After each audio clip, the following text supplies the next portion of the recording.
কাজা নামাজ কিভাবে আদায় করব? কাজা নামাজ কি পড়তেই হবে? মুসাফির অবস্থায় কসরের নামাজ না পড়লে কি গুনাহ হবে? উলঙ্গ ছবিতে ভুলে দৃষ্টি পড়ে গেলে কি গুনাহ হবে? স্বামী স্ত্রীর মিল মহব্বত এবং পারিবারিক ভালোবাসা বজায় রাখার জন্য কি করণীয়? মহিলারা যদি অজু করা অবস্থায় কোনো পুরুষ দেখে ফেলে তাহলে কি অজু থাকবে? মাঝে মাঝে প্রস্রাবের পর পিচ্ছিল তরল জাতীয় কিছু গেলে কি শরীর বা কাপড় নাপাক হবে? হাতে তালি দেওয়া কি জায়েজ আছে? খাওয়ার সময় ছেলেদের গোপে পানি বা খাবার লাগলে তাকে হারাম হবে? নামাজের ছোট সূরা আগে এবং বড় সূরা পরে পড়া যাবে কি না? টয়লেটে থাকা অবস্থায় যদি আজান শুরু হয় তখন কি আজান উত্তর দিতে পারি? কোনো কিছুতে পা লাগলে সালাম করা কি জায়েজ? মেয়েদের কি পশু পাখি জবাই করা জায়েজ আছে? অজু করার সময় দাঁত থেকে রক্ত বের হলে কি অজু হবে?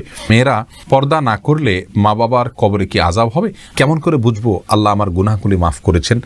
এমনি বাপ্পি জানতে চেয়েছেন, আমি টয়লেটে থাকা অবস্থায় যদি আজান শুরু হয় তখন কি আজান উত্তর দিতে পারি? না ভাই, আপনি অপেক্ষা করবেন, বের হয়ে আজান উত্তর দিয়ে দিবেন। এসেছে হেলাল খান জানতে চেয়েছেন, অজু করার সময় দাঁত থেকে রক্ত বের হলে কি অজু হবে?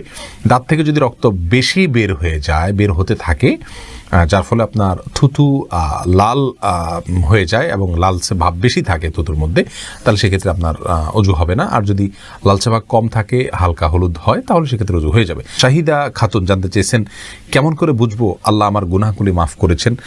এটাকে নিশ্চিতভাবে বোঝার কোনো উপায় নেই বোন শাহিদা, তবে আল্লাহ রাব্বুল আলামিন আপনার গুনাহ মাফ করেছেন তার আলামত হিসাবে আপনি গুনাহ থেকে বেঁচে থাকার সুযোগ পাচ্ছেন, তওবার তৌফিক পাচ্ছেন এবং ভালো কাজ করার তৌফিক পাচ্ছেন। এগুলোকে আপনি আলামত হিসাবে ধারণা করতে পারেন, কাউন্ট করতে পারেন, তবে নিশ্চিতভাবে বলার কোনো সুযোগ নেই। এই জন্যই তো আল্লাহ রাব্বুল আলামিনের কাছে তওবা আমরা মৃত্যু পর্যন্ত করে যাব, মাগফিরাত আমরা মৃত্যু পর্যন্ত চেয়ে যাব ইনশাআল্লাহ বিদিনিল্লাহ। খালেদা আক্তার জানতেছেন, মেয়েরা পর্দা না করলে মা বাবার কবরে কি আযাব হবে? মা বাবার যদি সেখানে কোনো দায় থাকে, ত্রুটি থাকে, তাহলে সেক্ষেত্রে তাদের আযাব হতে পারে। কিন্তু মা বাবা যদি তাদেরকে সঠিক পথের দিশা দিয়ে থাকেন, বুঝিয়ে থাকেন, দায়িত্ব পালন করে থাকেন, তাহলে সেক্ষেত্রে তাদের দায়ভার তারা মানে শুধু সন্তানরাই বহন করবে, মা বাবার কোনো কিছু দায়ভার চাপানো হবে না। আল্লাহ বলেছেন, লা তাযিরু ওয়াজরাতুন উযরা উখরা, কারোর দায়ভার অন্য কেউ বহন করবে না। লাইসা লিনসানিন ইল্লা মা সাআ, প্রত্যেকে যা করবে তারই তিনি দায় নিবেন। রবিউল ইসলাম জানতে চেয়েছেন, কোনো কিছুতে পা লাগলে সালাম করা কি জায়েজ? না ভাই, কোনো কিছুতে পাও লাগলে সেখানে হাত দিয়ে সালাম করতে হবে। হাত দিয়ে যদি সালাম হয় না, পা ছুঁয়ে এটাকে সম্মান করতে কোনো কথা নেই। কিন্তু আমাদের সমাজ যেহেতু পাও লাগাটাকে অসম্মান মনে করা হয়, এটা ওরফ, আর ওরফের একটা এতেবার এবং গ্রহণযোগ্যতা ইসলামী শরীয়তে আছে, যার কারণে কারোর গায়ে পাও লাগলে সেটা লাথি দেওয়ার সাথে কিছুটা সাদৃশ্যপূর্ণ হওয়ার কারণে আমাদের সমাজ এটাকে দূষণীয় মনে করে। আরবেনরা দূষণীয় মনে করে না, তারা জন্য পাও লাগলেও এটাকে কিছু মনে করে না।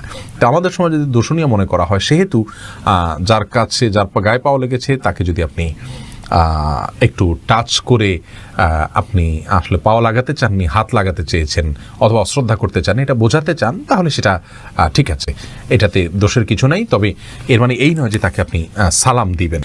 তামান্না ইসলাম সেতু আপনি জানতে চেয়েছেন, মেয়েদের কি পশু পাখি জবাই করা জায়েজ আছে? বোন, অবশ্যই জায়েজ আছে।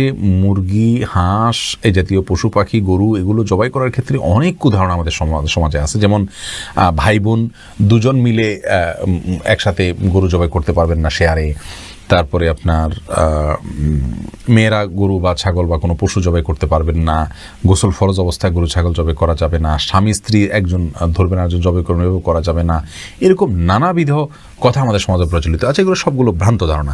ছেলেরা যেমন জবাই করতে, মেয়েরাও কিন্তু সেভাবে আপনার জবাই করতে পারবেন, কোনো অসুবিধা নেই। জবের যে শর্ত আছে, বিসমিল্লাহ আল্লাহু আকবার বলে জবাই করে ফেলবেন। আফরিন সুলতান জান্নাত আপনি জানতে চেয়েছেন, বাজনা ছাড়া নূপুর পরা যাবে কি না? জীবন, আপনি নূপুর পড়তে পারেন যদি সেটাতে বাজনা না থাকে এবং বাহিরে আপনি যখন পড়ে যাবেন সেটা আপনার পায়ে থাকতে পারে, কোনো অসুবিধা নেই। সাহাবা ইকরামের মধ্যে থেকে অনেকে নূপুর পড়েছেন, অনেক মহিলা সাহাবীরা নূপুর পড়েছেন, এরকমটি হাদিস দ্বারা স্পষ্টভাবে আমরা জানতে পারি। এমডি নাসির উদ্দিন জানতে চেয়েছেন, মাঝে মাঝে প্রস্রাবের পর পিচ্ছিল তরল জাতীয় কিছু গেলে কি শরীর বা কাপড় নাপাক হবে? যদি শরীরে লাগে তাহলে সেই অংশটা ধুয়ে ফেলবেন, কাপড় লাগলে সেই অংশটা ধুয়ে ফেলবেন, বাস, তাহলেই চলবে। নাপাক হবে যেটুকু লাগবে সেটুকু জায়গা। মহিবুর রহমান প্রান্ত আপনি জানতে চেয়েছেন, নামাজের ছোট সূরা আগে এবং বড় সূরা পরে পড়া যাবে কি না? ভাই মহিবুর রহমান প্রান্ত, এভাবে নামাজ পড়লে নামাজ হয়ে যাবে। যেমন সূরা ফাতিহা পাঠ করার পর আপনি সূরা কাউসার পাঠ করলেন, এরপরে সূরায় আপনি ফালাক পাঠ করলেন, অথবা শুরুতে আপনি সূরা ইখলাস পাঠ করলেন, এরপরে সূরা ওয়াইলুল লিকুল্লি পড়লেন, তাহলে সেক্ষেত্রে প্রথম রাকাতে ছোট সূরা, বড় রাকাতে বড় সূরা পড়লেন। এভাবে নামাজ পড়লে নামাজ হয়ে যাবে, টেনশনের কোনো কারণ নেই। তবে এইভাবে নামাজ পড়লে নামাজটা সুন্দর হলো না, এটা যথার্থ হলো না, সুন্নাহসম্মত উপায় হলো না। সুন্নাহ হলো প্রথম রাকাত অপেক্ষা দ্বিতীয় রাকাত একটু ছোট হবে, এবং এভাবে আপনার এই পদ্ধতিতে আমাদেরকে সালাত আদায় করতে হবে, এটা হলো সুন্নাহ।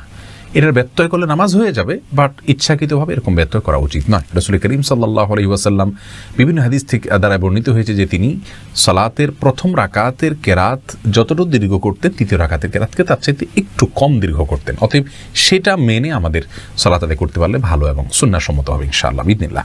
আমরা নিশ্চয়ই চাইব আমাদের সালাতটা সুন্দর হোক। আল্লাহ তাআলা কোরআনে বলেছেন সালাতকে কায়েম করতে, অর্থাৎ যথাযথভাবে সুন্দরভাবে করতে। যার সালাত যত সুন্দর, তার ঈমান তার তাকওয়া তত সুন্দর। অতএব সুন্নাহসম্মত করার চেষ্টা করবো, ইনশাআল্লাহ ব্যতিক্রম হলে নামাজ হয়ে যাবে।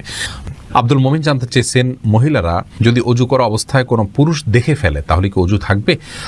দেখুন ভাই আব্দুল মোমিন, অজু করা অবস্থায় কোনো পুরুষ দেখলে অজু ভাঙবে এমন নয়, তবে সেটা যদি ইচ্ছাকৃত দেখেন তাহলে গুনাহ হবে, আর অনিচ্ছাকৃত হলে গুনাহও হবে না। কিন্তু এই দেখার সাথে অজু ভাঙার কোনো সম্পর্ক না, অজু থাকবে ইনশাআল্লাহ। জহিরুদ্দিন মোহাম্মদ বাবর জানতে চেয়েছেন, হাতে তালি দেওয়া কি জায়েজ আছে? অনেকে বলে হারাম, এটা ইসলামের বিধান কি? হাতে তালি দেওয়া এটাকে হারাম বলার সরাসরি কোনো সুযোগ নেই, তবে অবাক করা কোনো কিছু, ভালো কিছু দেখলে মুখে সুবহানাল্লাহ বলা, আশ্চর্য হলে সুবহানাল্লাহ বলা, মাশাআল্লাহ বলা, এটা হলো সুন্নাহ, হাতে তালি নয়। কিন্তু যদি কেউ হাতে তালি দেন তাহলে সেক্ষেত্রে হারাম হয়ে যাবে, এটা মোটেও সঠিক নয়। ইলিয়াস সানি আপনি জানতে চেয়েছেন, স্বামী স্ত্রীর মিল মহব্বত এবং পারিবারিক ভালোবাসা বজায় রাখার জন্য কি করণীয়? ভাই ইলিয়াস, স্বামী স্ত্রী মিল মহব্বত এবং পারিবারিক ভালোবাসা বজায় রাখার জন্য সর্বপ্রথম করণীয় হলো পরস্পরের প্রতি যে দায়িত্ব আছে, সেই দায়িত্বগুলো ইসলাম শরীয়তের দৃষ্টিকোণ থেকে যেগুলো আরোপিত হয়েছে সেগুলো সম্পর্কে জানতে হবে, এক নম্বর কাজ। দ্বিতীয় কাজ হলো আল্লাহর কাছে দোয়া করতে হবে। সূরা ফুরকান আয়াত নম্বর 74 যে দোয়া আছে, রব্বানা হাব লানা মিন আজওয়াজিনা ওয়া যুররিয়াতিনা কুররাতা আয়ুন ওয়াজআলনা লিল মুত্তাকিনা ইমামা, এই দোয়া স্বামী স্ত্রী উভয় বেশি বেশি করে অর্থ বুঝে আল্লাহর কাছে নিবেদন করতে হবে, আল্লাহ যেন তাদেরকে সুখ শান্তিপূর্ণ জীবন দান করেন। তৃতীয়ত, তাদের মিল মহব্বতের জন্য দুজনকে ধৈর্যের প্রশিক্ষণ নিতে হবে এবং ধৈর্যের পরাকাষ্ঠা প্রদর্শন করতে হবে। প্রিয় নবী সাল্লাল্লাহু আলাইহি ওয়াসাল্লামের দাম্পত্য জীবনে কতটা ধৈর্যশীল ছিলেন, মেয়েদেরকে কতটা আপনার সহনশীলতার কথা বলেছেন এবং স্বামীর প্রতি কৃতজ্ঞতা আদায় করতে বলেছেন, এই বিষয়গুলোকে আমাদের মাথায় রাখতে হবে ইনশাআল্লাহ বিদিনিল্লাহ। তাহলে দাম্পত্য জীবনে সুখ শান্তি নেমে আসবে। সর্বোপরি আল্লাহর অবাধ্যতা এবং হারাম এর পথ থেকে সরে আসতে হবে। হারামের পথ যদি খোলা থাকে তাহলে সেখানে শান্তি থাকে না। আল্লাহ তাআলা আমাদেরকে দাম্পত্য জীবন সুখী করুন। নাহিদ আলম জানতেছেন, উলঙ্গ ছবিতে ভুলে দৃষ্টি পড়ে গেলে কি গুনাহ হবে? ভুলে দৃষ্টি পড়ে গেলে গুনাহ হবে না, কিন্তু যখনই স্মরণ হবে তখনই সাথে সাথে ফিরে আনতে হবে। আল্লাহ তাআলার ভয়, আল্লাহ তাআলা আমাদেরকে সেই ভয় এবং তাকওয়া নসিব করুন। মাহফুজ মুন্না আপনি জানতে চেয়েছেন, খাওয়ার সময় ছেলেদের গোপে পানি বা খাবার লাগলে তাকে হারাম হবে? না, এমন কোনো কথা নেই, গোপে পানি বা খাবার লাগলে হারাম হয়ে যাবে, এটা জায়েজ নাই। মোহাম্মদ আমির হোসেন কাজল জানতে চেয়েছেন, মুসাফির অবস্থায় কসরের নামাজ না পড়লে কি গুনাহ হবে? কসর নামাজ ইচ্ছাকৃত না পড়লে তো গুনাহ হবে। আল্লাহ তাআলা কসরের যে ছাড় দিয়েছেন সেটা নিতে হবে আমাদেরকে, আল্লাহ ছাড়কে অ্যাভয়েড করা যাবে না। হ্যাঁ, যদি কেউ ভুলে গিয়ে করে থাকে তাহলে সেক্ষেত্রে গুনাহ হবে না। সনিত মণ্ডল জানতে চেয়েছেন, কাজা নামাজ কি পড়তেই হবে? জি, কাজা নামাজ অবশ্যই পড়তে হবে, যেহেতু আপনার এটি ছুটে গেছে। আফরিন মোল্লা আপনি জানতে চেয়েছেন, কাজা নামাজ কিভাবে আদায় করব? দেখুন, কাজা নামাজ আদায় করার পদ্ধতি হলো, যখন আপনি অনেকগুলো সালাত ছুটে যাবে তখন ধারাবাহিকভাবে পড়ে যাবেন, যতটুকু সম্ভব শুধু ফরজগুলো আদায় করে যাবেন, সুন্নাত আদায় না করলেও চলবে, এগুলো পড়ে ফেলবেন। আচ্ছা।